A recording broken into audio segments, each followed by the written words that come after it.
So it's the end of the year here in New England as far as the lawn goes. So one of the last things that you really need to do to really set your lawn up for a good start in the spring is to make the decision if you're going to fertilize your lawn or not. So I was really concerned about this because I wasn't sure if it was real or if it was a myth or what people were doing. So I did my own research, and in today's video I'm going to show you what I found, and ultimately I'm going to share with you what I do to take care of my lawn for a really great start in the spring.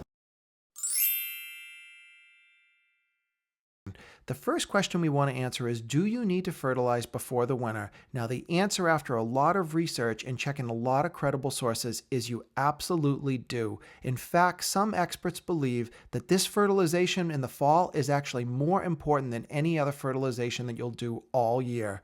So the next question is, what does this fertilizer do? Well, what it does is, think of it this way: it fattens up the grass so that it has a huge storehouse of energy for the spring, and that's a critical time for the grass to grow. This fertilization in the fall is not meant to drive growth during the fall. That's a huge misconception that a lot of people have. Now that we know that we want to winterize our lawn with the right product, well, what is the right product? This is not the time that you want to use a fertilizer like an organic fertilizer or a milorganite. They're not the right products for the job. And the reason that is this: these numbers matter. You don't need to know science. All you need to know is that fall fertilizers are made differently. They have no phosphorus. That's why you see a 0 in the middle space. You want to get the right tool for the job, and in this case, you want to use a winterizer product like you see. This particular one I chose is made by Lesco, and this 50-pound bag only covers about 9,000 square feet, which is kind of light compared to most fertilizers that you use, but it is the right tool for the right job. So don't use your regular fertilizer. It's really not going to work correctly.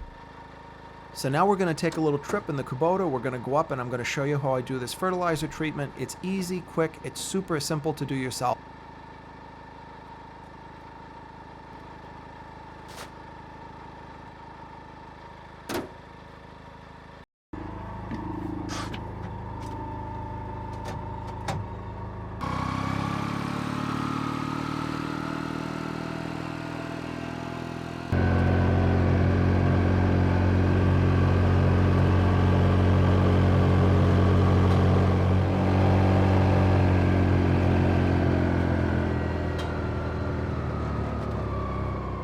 One tip that I really learned the hard way is spend a minute to check your spreader, get the settings adjusted right before you put the fertilizer in it. Because what will happen is, if you don't, sometimes the gate at the bottom is going to be open and you're going to spill it all over the ground. I learned the hard way, and now I have my technique down and it works fine for me.